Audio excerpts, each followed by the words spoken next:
We are so glad you could join us for our online sermon today.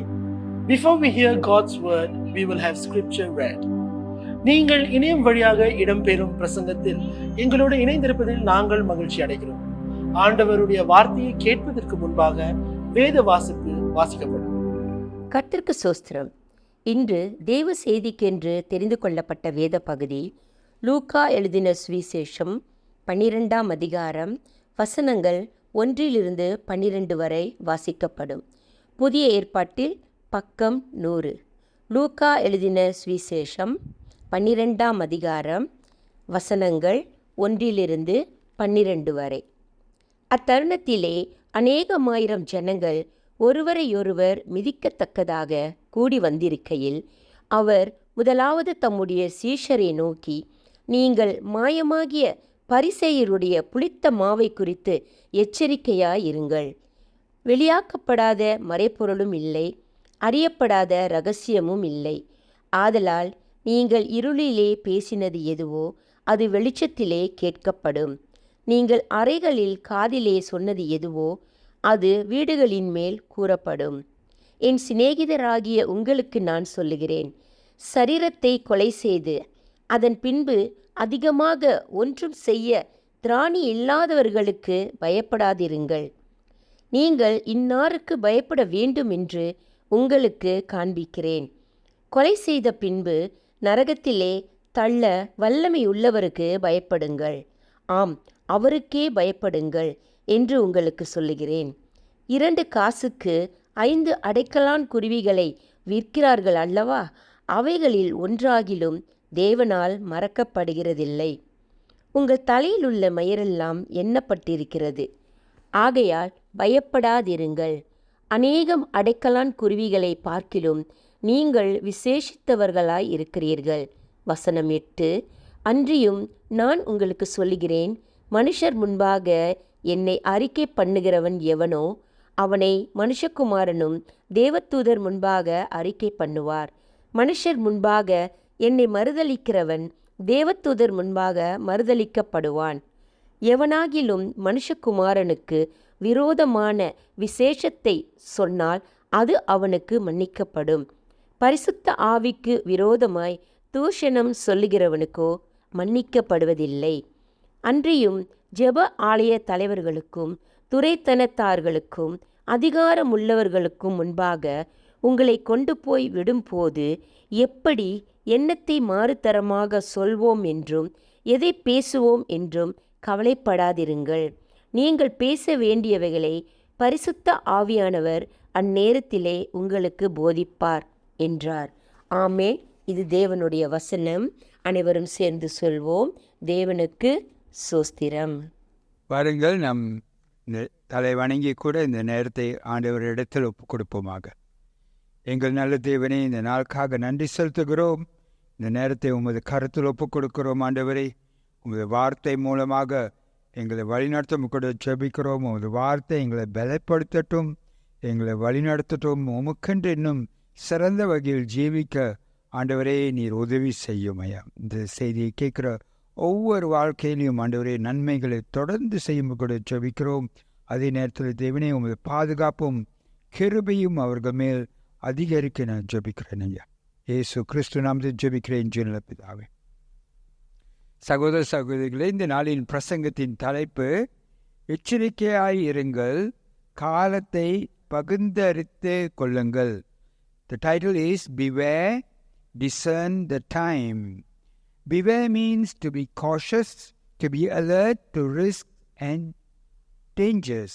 எச்சரிக்கையாய் இருங்கள் என்றால் நாம் கவனமாக இருக்கணும், பாதுகாப்பாக இருக்கணும். அதே நேரத்தில் அதில் அபாயங்கள் இருக்கலாம், அதுக்காக நம்ம எச்சரிக்கையாக இருக்க வேண்டும், பாதுகாப்பாக இருக்க வேண்டும் என்று ஒரு நிலைமை. நாம் விசுவாசிகளாக இருப்பதனால், நாம் ஆண்டவரை விசுவாசித்து நாம் ஆண்டவருக்காக ஜீவிப்பதனால் நாம் ஒரு சாதாரண ஜனங்கள் போல் அல்ல. We are not like ordinary people because we as believers in Jesus Christ, we have been purchased by God at a high price. ஆண்டவர் நம்மை மீட்டெடுத்திருக்கார். அவரோட குமாரனை பலியாக கொடுத்து நம்மை மீட்டெடுத்திருக்கிறார். அதே நேரத்தில் நாம் நம்ம வாழ்க்கை ஆண்டவரிடத்தில் ஒப்பு கொடுத்து அவருக்காக வாழவும் அவருக்காக ஜீவிக்கவும் நாம் ஒப்பு கொடுத்திருக்கிறோம். We have committed our lives to live our life to God and to live for Him. And so our very purpose now is to glorify His name and make His kingdom known. அப்படி இருக்கையில் நம் சாதாரண ஜனங்கள் போல இல்லை. நம்மளோட நோக்கம், நம்மளோட வாழ்க்கை நோக்கம் எப்படி இருக்கிறது என்றால், ஆண்டவரோட நாமத்தை மகிமைப்படுத்தவும் அவரோட ராஜ்யத்தை வெளிப்படுத்தவும் நாம் வாழ்ந்து கொண்டு வருகிறோம். அதனால் நமக்கு ஒரு திசை இருக்கிறது, ஒரு பயணம் இருக்கிறது. And so we have a journey that we are on that goes beyond life.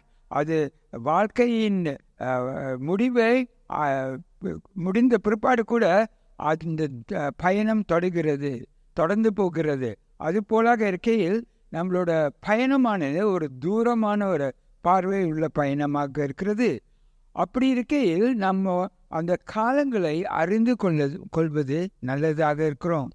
Because our journey goes beyond death and it goes further on, we need to discern the time and the journey that we are on. And that is what Jesus is trying to show to his disciples in the passage that was read. அந்த வாசிக்கப்பட்ட வசனங்களில் இதைத்தான் இயேசு அவரோட சீஷர்களுக்கு எடுத்து காட்டுகிறார். அவர் அந்த பரிசேயரையும் அந்த மத தலைவர்களையும் அவர் கடிந்து கொள்கிறார். He rebukes the religious teachers because they did not realize who he is. அவர்கள் இயேசுவை குறித்து அறிந்து கொள்ளவில்லை. அவர்தான் மெஸ்ஸியா என்று அவர்கள் ஏற்றுக்கொள்ளவில்லை. They do not accept him as the Messiah. And therefore Jesus warns his disciples against these religious leaders. அப்படி இருக்கையில் இயேசு அவரோட சீஷர்களுக்கு ஒரு எச்சரிக்கை கொடுக்கிறார். இந்த மத தலைவர்களை குறித்து ஒரு எச்சரிக்கையை எடுத்து சொல்கிறார். அதை நாம் லூக்கா 12வது அதிகாரம் 1வது வசனத்தில் வாசிப்பதை கேட்போமாக.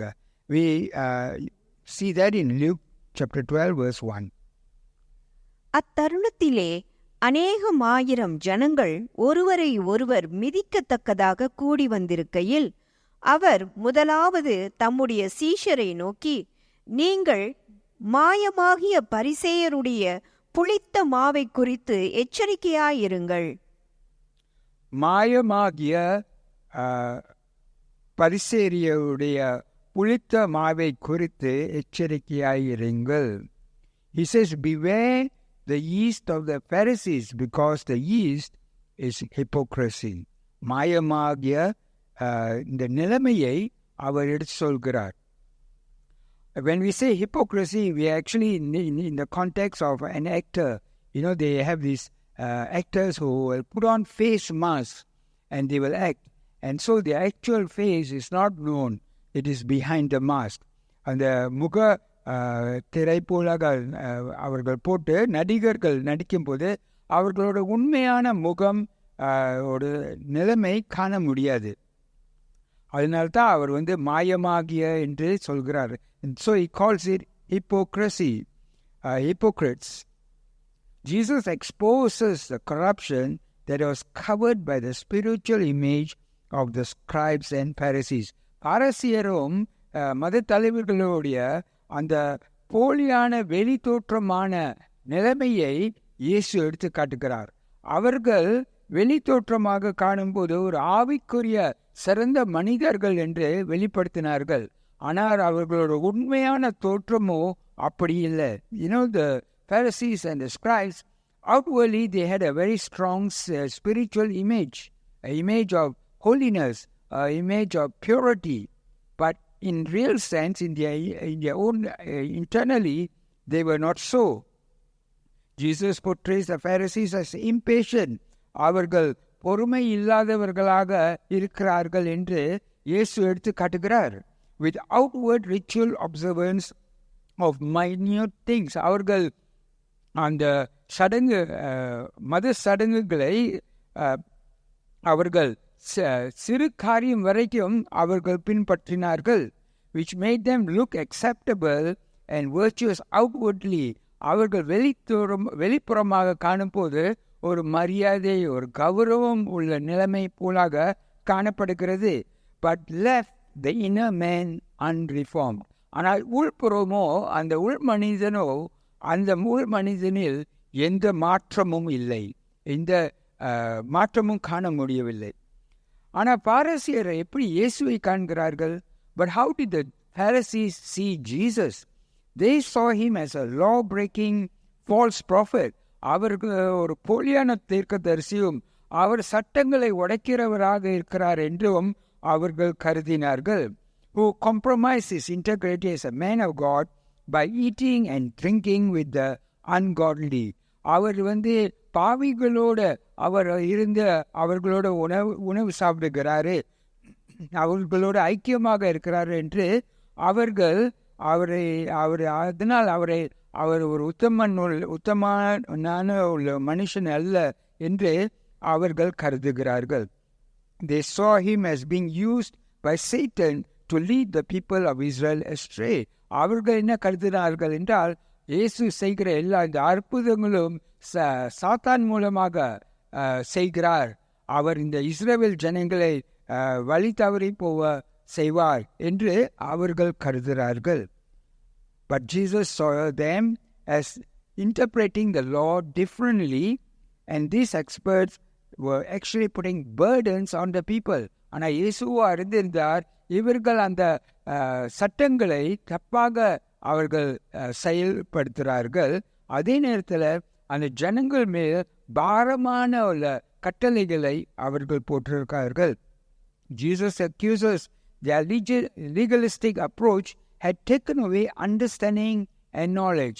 அவர்கள் கொடுக்கிற அந்த சட்டங்களுக்கு ஜனங்கள் புரியும்படி கூட இல்லை, அதே நேரத்தில் அவர்கள் அறிவிலும் வளர கஷ்டப்படுகிறார்கள். Instead, Jesus said that the real mark of a believer is the love they have for God and others in God's family. ஆனால் இயேசுவோ என்ன எடுத்து காட்டுகிறார் என்றால், உண்மையான ஒரு விசுவாசியானவன் எப்படி இருப்பான் என்றால், அவன் ஆண்டவரை நேசிப்பான், பிறரையும் நேசிப்பான் என்று இயேசு எடுத்து காட்டுகிறார். அதனால் இயேசு அவர்களை கடிந்து கொள்கிறார். 3 முறை லூக்கா 11வது அதிகாரத்தில் 3 பேரை அந்த பாரசீகரையும் அந்த நியாய சாஸ்திரிகளையும் நோக்கி 3 முறை ஐயோ என்று சொன்னார். You know, in chapter 11, if you read, you will see that Jesus rebuked the scribes, the Pharisees, and the lawyers 3 times by saying, woe unto you.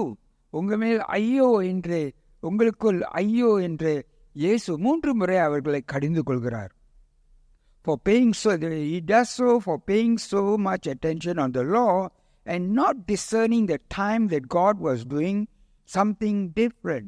அவர் ஏன் அப்படி கடிந்து கொண்டார் என்றால், அவர்கள் அதிகமாக அந்த கட்டளைகளை குறித்து அவர்கள் நேரத்தை செல்வி அதன் மேலே சார்ந்திருந்து ஆண்டவர் என்ன செய்கிறார் என்று அறியாமல் இருக்கிறார்கள். இயேசுதான் ஆண்டவர் அனுப்பின மெஸ்ஸியா என்று அவர்கள் ஏற்றுக்கொள்ளாமல் இருக்கிறார்கள். They have not accepted that Jesus is the Messiah who was to come. But the religious leaders and lawyers refused to accept him. அவரை அவர்கள் ஏற்றுக்கொள்ளவில்லை. Jesus did not rebuke the religious leaders alone. அவர் இந்த மத தலைவர்களை மட்டும் கடிந்து கொள்ளவில்லை, அவரை பின்பற்ற ஜனங்களை நோக்கி கூட அவர் கடிந்து கொண்டார். He also even rebuked the crowd that followed him for not discerning the time. And we read that in Luke chapter 12 verses 54 to 56. லூக்கா 12வது அதிகாரம் 54 56 வரை அதை வாசிப்பதை கேட்போமாக. பின்பு அவர் ஜனங்களை நோக்கி, மேற்கே மேகம் எழும்புகிறதை நீங்கள் காணும்போது மழை வரும் என்று சொல்லுகிறீர்கள், அந்தப்படியும் ஆகும். தென்றல் அடிக்கிறதை நீங்கள் காணும்போது உஷ்ணம் உண்டாகும் என்று சொல்லுகிறீர்கள், அந்தபடியும் ஆகும். மாயக்காரரே, பூமியின் தோற்றத்தையும் வானத்தின் தோற்றத்தையும் நிதானிக்க உங்களுக்கு தெரியுமே. இந்த காலத்தையோ நிதானியாமற் போகிறதென்ன? அவர் அந்த ஜனங்களை பார்த்து அவர் கடிந்து கொள்கிறார், மாயக்காரர்களே என்று.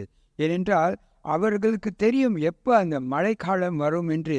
அவர்கள் வானத்தை பார்த்து, அவர்கள் பூமியை பார்த்து அவர்கள் அறிந்து கொள்வார்கள்.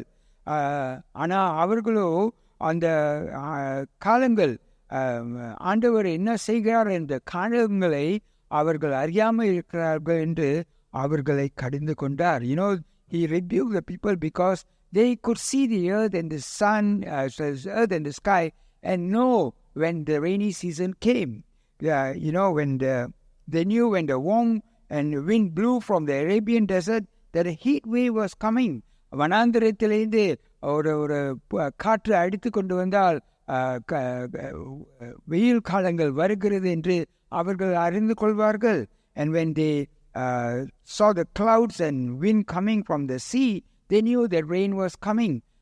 மழை காற்றும் அந்த கடல் பக்கத்திலிருந்து காற்றும் மேகங்களும் வரும்போது அவர்கள் அறிந்திருந்தார்கள் மழை வரப்போகுது என்று. அப்படி அறிந்திருந்த ஜனங்கள் ஆண்டவர் சொல்கின்ற வார்த்தைகளை வைத்து அந்த காலங்களை குறித்து அவர்கள் பகுத்தறிந்து இல்லாமல் இருப்பதில் அவர் கடிந்து கொண்டார். He rebuked them because they knew when the rain would come, but they did not know from the words and the scriptures that were given to them that what the times were, that who the Messiah was, and so he rebuked them. We don't look out for rain so often in our times. நாம் வாழ்கிற இந்த காலங்களில் நாம் மழைக்கு எப்போ வரப்போது எப்போ வராது என்று நம்ம ஆராய்ந்து பார்க்கறது இல்லை. ஏனென்றால் அந்த காலங்களில் அவர்கள் விவசாயிகளாக இருந்தார்கள், அவர்கள் மீனவர்களாக இருந்தார்கள். In those days they were farmers and they were fishermen, and so they needed to know when the rain would come and the storms would come, and so they would look out. But we don't do that these days. But nevertheless, it does not mean that we should not know what the times are. நாம் அந்த பருவநிலையை எப்படி இருக்குன்னு நம்ம அறியாமல் இருந்தாலும் நம் காலங்கள் எப்படி இருக்குது என்று நம்ம அறியாமல் இருக்கக்கூடாது. While rebuking the religious leaders and lawyers, Jesus also warned his disciples to beware of the yeast of the Pharisees, which is hypocrisy. இயேசு அந்த மத தலைவர்களை கடிந்து கொண்டாலும் அவரோட சீஷர்களுக்கு ஒரு எச்சரிக்கை கொடுத்தார். அவர்கள் போலாக இருக்கக்கூடாது என்று அவர் எச்சரிக்கையை கொடுக்கிறார். அதனால் அவர் 12வது அதிகாரத்தில் 1ஆம் வசனத்தில் இப்படியாக சொல்கிறார். And so let us hear verse 12 and 1, chapter 12 verse 1 being read. அத்தருணத்திலே அநேகமாயிரம் ஜனங்கள் ஒருவரை ஒருவர் மிதிக்கத்தக்கதாக கூடி வந்திருக்கையில் அவர் முதலாவது தம்முடைய சீஷரை நோக்கி, நீங்கள் மாயமாகிய பரிசேயருடைய புளித்த மாவை குறித்து எச்சரிக்கையாயிருங்கள். அவர் திரளான ஆயிரக்கணக்கான ஜனங்கள் அவரை பின்பற்றி இருந்தார்கள். There were thousands gathered. The verse says there's thousands who were gathered to see him, and they were trampling. And in that midst, he is telling his disciples, be careful, beware. அந்த அவ்வளோ கூட்டம் அவர்களை நாடி வருகிறார்கள். அந்த சீஷர்களுக்கு எப்படி இருந்திருக்கும்? இதோ ஜனங்கள் வருகிறார்கள், நாம் செய்கிறது சரியாக இருக்கிறது, நாம் சரியான பாதையில் தான் இருக்கோம் யோசிக்கிற நேரத்தில் இயேசு சொல்கிறார், எச்சரிக்கையாயிருங்கள் என்று எடுத்து சொல்கிறார். And so we need to be careful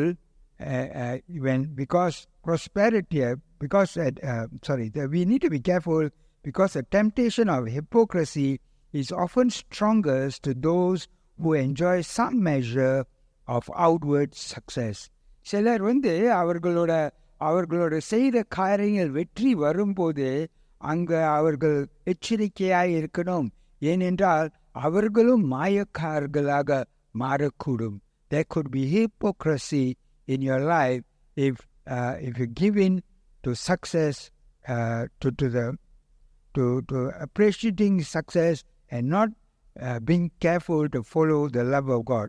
ஆண்டவரிடத்திலிருந்து விலகி இருந்து அந்த அந்த வளர்ச்சி அந்த நன்மை மட்டும் சார்ந்து இருக்கும்போது அந்த மாயக்காரரான காரியங்கள் நம்ம வாழ்க்கையில் அது ஆகக்கூடும். அதனால்தான் இயேசு சொல்கிறார், எச்சரிக்கையாய் இருங்கள் என்று. And so we need to know the time. அதனால் நம் காலங்களை அறிந்திருக்க அவசியமாக இருக்கிறது. And in order to know the time, we have to get right with God. நாம் அந்த காலங்களை அறிந்து கொள்ளணும் என்றால் நம் வாழ்க்கை ஆண்டவருக்குள் சரியாக இருக்க வேண்டும். அந்த 2 அதிகாரங்களையும் 11வது அதிகாரமும் 12வது அதிகாரத்தையும் நீங்கள் படித்து பார்த்தீர்கள் என்றால் அங்கு அநேக காரியங்கள் இயேசு எடுத்து சொல்கிறார். அது நம் வாழ்க்கைக்கு செயலாக இருக்க நம்மை வழி நடத்த. In chapter 11 and chapter 12, Jesus picks out many points, highlights many issues that can help us to live a better life serving God. But because of short of time, I'm only going to pick out 3 things. நேரம் குறைவாக இருக்கிறதுனால 3 காரியங்களை எடுத்து சொல்ல விரும்புகிறேன். முதலாவதாக லூக்கா 12வது அதிகாரம் வசனம் 4-5 வரை வாசிப்பதை கேட்போமாக. என் சிநேகிதராகிய உங்களுக்கு நான் சொல்லுகிறேன், சரீரத்தை கொலை செய்து அதன் பின்பு அதிகமாக ஒன்றும் செய்ய திராணி இல்லாதவர்களுக்கு பயப்படாதிருங்கள். நீங்கள் இன்னாருக்கு பயப்பட வேண்டும் என்று உங்களுக்கு காண்பிக்கிறேன். கொலை செய்த பின்பு நரகத்திலே தள்ள வல்லமை உள்ளவருக்கு பயப்படுங்கள். ஆம், அவருக்கே பயப்படுங்கள் என்று உங்களுக்கு சொல்லுகிறேன். ஆண்டவருக்கு பயப்படுங்கள், மனுஷருக்கு பயப்படாதீர்கள் என்று எடுத்து சொல்லப்பட்டிருக்கிறது. It says, fear God, not man. ஏனென்றால் மனுஷனோ சரீரத்தை மட்டும் பாதிக்கக்கூடும், ஆனால் ஆண்டவரோ நம் ஆத்மாவையும் நம்ம சரீரத்தையும் அவர் அதுமேல் அவர் அதிகாரியாக இருக்கிறார். Man can only kill the body, but we should fear God who has authority over our body and our soul. When the Bible refers to the fear of the Lord, it means having a deep respect, reverence and awe for God's power and authority. வேதம் கர்த்தருக்கு பயந்திருங்கள்னு சொல்லையில் அதோட அர்த்தம் என்ன என்றால் அவருக்கு ஆழமான ஒரு கனம், அவருக்கு மகிமையும் அவரோட வல்லமையும் அதிகாரத்துக்கும் நம் கனம் கொடுக்க வேண்டும் என்று சொல்கிறது. rather than causing someone to be afraid of God. ஆண்டவருக்கு பயந்து இருக்கணும் அப்படின்னு சொல்லவில்லை, ஆனால் அவரை கனப்பண்ணணும். அவரை கனப்பண்ணும் போது, அவரை மகிமைப்படுத்தும் போது அவரை இன்னுமாக நம்ம நேசிப்போம். It is a way of proper fear of the Lord leads one to love God. நாம் சரியான வகையில் ஆண்டவருக்கு தெய்வ பயத்தில் இருந்தோம் என்றால், ஆண்டவரோட பயத்தில் இருந்தோம் என்றால் அவரை இன்னும் அதிகமாக நேசிப்போம், அவரை இன்னும் அதிகமாக அறிந்து கொள்வோம். When you love someone, you do not want to do anything that upsets or hurts them. நீங்கள் ஒருவரை நேசிக்கும் போது அவர்களுக்கு எந்த தீங்கோ எந்த தப்போ நீங்கள் செய்ய விரும்ப மாட்டீர்கள். அவர்களுக்கு என்ன பிரியமோ அதுதான் நீங்கள் செய்ய விரும்புவீர்கள். அந்த அடிப்படையில் தான் இங்கே சொல்லப்பட்டிருக்கு ஆண்டவரை நாம் பயந்து இருப்போம் என்று. It's in that aspect that it is said that we should fear God. Scripture also states that fearing God is the beginning of wisdom and knowledge. வேதம் சொல்கிறது தெய்வ பயந்தம் ஞானத்துக்கு ஆரம்பமாக இருக்கிறது என்று நீதிமொழிகளிலும் சங்கீதத்திலும் எடுத்து சொல்கிறது. So we must begin our pursuit of understanding with the recognition that God is the all-powerful, all-good creator of the universe and that truth is found in Him.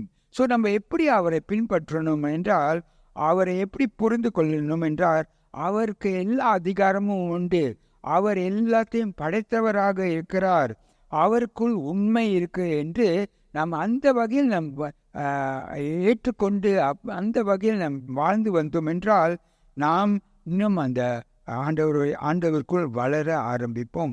If you want to discern the times, then we need to seek God who is the source of all knowledge.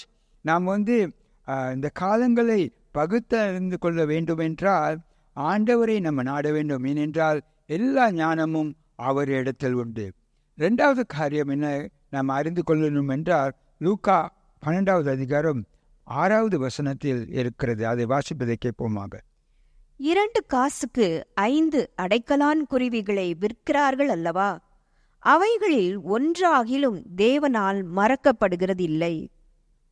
இங்கே இயேசு எடுத்து காட்டுகிறார், நம்முடைய மதிப்பு ஆண்டவருக்குள் எவ்வளவு பெரிதாக இருக்கிறது என்று அவர் அதை எடுத்து காட்டுகிறார். Here Jesus is showing how great our value is in God. How does God view us? And He views us with great value because we are precious to Him. It says you are of more value than many sparrows. அடைக்கலான் குருவிகளை கூட அதிக விட இன்னும் விலை உள்ளவர்களாக என்று ஆண்டவர் நம்மை கருதுகிறார். அந்த வசனங்களில் சொல்லப்பட்டிருக்க 5 அடைக்கலான் குருவிகள் 2 காசுக்கு விற்கப்படும் என்று. The verse says that 5 sparrows are sold for 2 coins. Now if you read in Matthew it says 2 sparrows are sold for 1 coin. மத்திய அதிகாரத்தில் அங்கே சொல்லப்பட்டிருக்கு 2 அடைக்கலான் குருவிகள் 1 காசுக்கு விற்கப்படும் என்று. அப்படி இருக்க இங்கே 2 காசுக்கு 5 குருவிகள். அப்படின்னாக்க அந்த காலங்களில் எப்படின்னாக்கா நீங்கள் 4 குருவிகள் வாங்கினீங்க என்றால் 1 குருவி இலவசமாக கொடுக்கப்படும். So how it was in those days was, if you buy 4, I give you 1 extra. So you get 5 for 2 coins. So the free bird, the 5th bird, which is a free bird, has actually got no value. அந்த 5வது குருவி அதுக்கு ஒரு மதிப்பு இல்லை.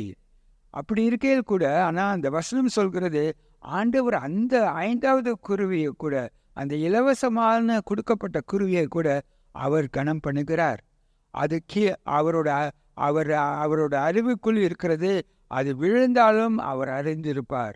It says that even the free bird that is given, God knows about it, and it cannot fall to the ground without God knowing about it.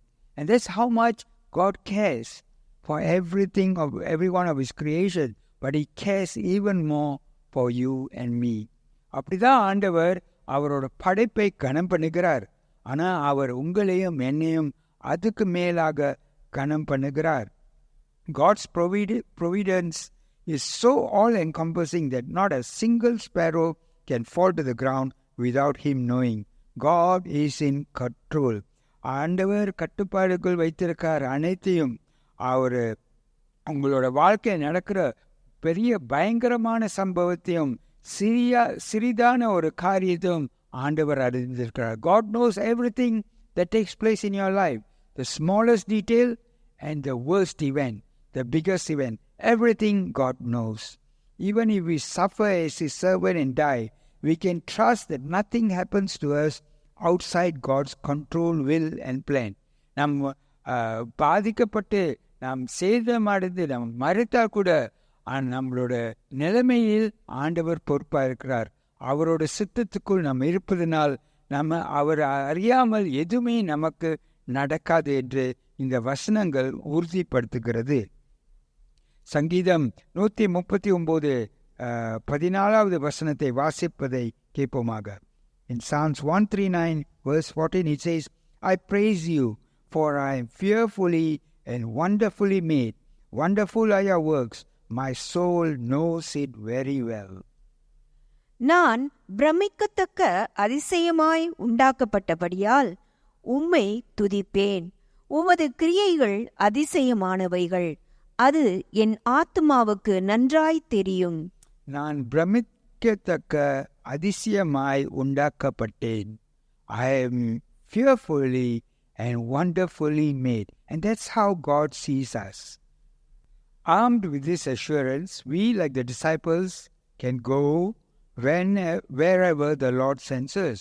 இந்த உறுதி இருப்பதனால் ஆண்டவர் நம்மை இப்படியாக கருதுகிறார் என்று அறிந்த பிற்பாடு நான் அவரையே நம்ம சீஷர்கள் போலாக ஆண்டவர் நம்ம எங்கே அனுப்புகிறாரோ நம்ம அங்கே போக ஆயத்தமாக இருப்போம்.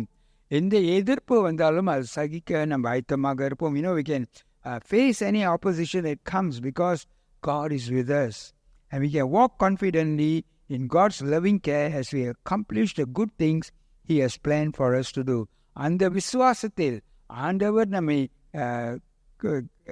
கனம் பண்ணுகிறார், ஆண்டவர் நம்மை கருதுகிறார், மேலாக உயர்ந்ததாக கருதுகிறார், அவர் நம்மோடு இருக்கிறார். அந்த உறுதியினால் நம் தைரியமாக அவர் சொல்கிற காரியங்களை நிறைவேற்ற நம்மால் கூடும்.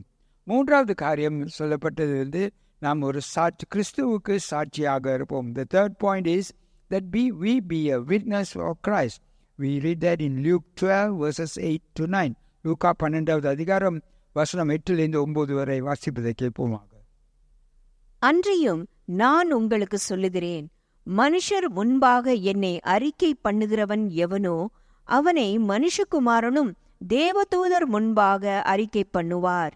மனுஷர் முன்பாக என்னை மறுதலிக்கிறவன் தேவதூதர் முன்பாக மறுதலிக்கப்படுவான். It says that, and I tell you, everyone who acknowledges me before men, the Son of Man also will acknowledge before the angels of God. யாரு ஆண்டவர் இயேசுவை மனிதர்கள் முன்பாக ஏற்றுக்கொள்கிறார்களோ அவர்களும் ஏற்றுக்கொள்ளப்படுவார்கள். யார் மறுதலிக்கிறார்களோ அவர்களையும் ஆண்டவர் விலக்கி விடுவார். அதனால்தான் நாம் தைரியமாக அறிக்கையிடுவது, அவரை பற்றி பிரசங்கிப்பது நல்லதாக இருக்கிறது. So it is important for public declaration of our faith in Jesus Christ. Many people will shy away from doing this thing, from declaring or being a witness or acknowledging Christ before men because of fear of men. அநேகர் இயேசு கிறிஸ்துவை மனிதர்கள் முன்பாக அவர்கள் எடுத்து அறிவிக்க தயங்குவார்கள். ஏனென்றால் அவர்கள் மனுஷருக்கு பயப்படுவார்கள்.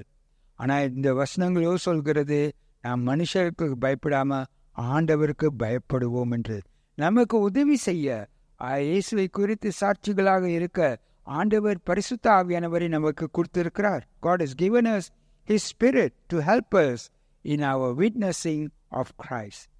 And so if we do these three things, that we have fear of God and not man, ஆண்டவருக்கு பயந்து இருந்து ஆண்டவர் நம்மை கனம் பண்ணுகிறார், பெரும் மதிப்பு வைத்திருக்கார் என்று அறிந்து, அதே நேரத்தில் நாம் ஆண்டவரை இயேசுவை குறித்து நாம் சாட்சிகளாக இருக்கும்போது நாம் ஆண்டவரிடத்தில் இன்னும் அதிகமாக நெருங்குவோம். நாம் அந்த காலங்களை குறித்து கூட இன்னும் அதிகமாக அறிந்து கொள்வோம். So these three things, fearing God and not man, and realizing that we are the great value that God has, the great value that we are in God, and being a witness for Christ. As we continue to do this, with the help of the Holy Spirit, we will grow in Christ, we will grow in God's love, we will grow in God's knowledge, and we will have a better understanding of the time, or we will be able to discern the journey that we have and the things that God wants us to do. And that is what these verses encourages.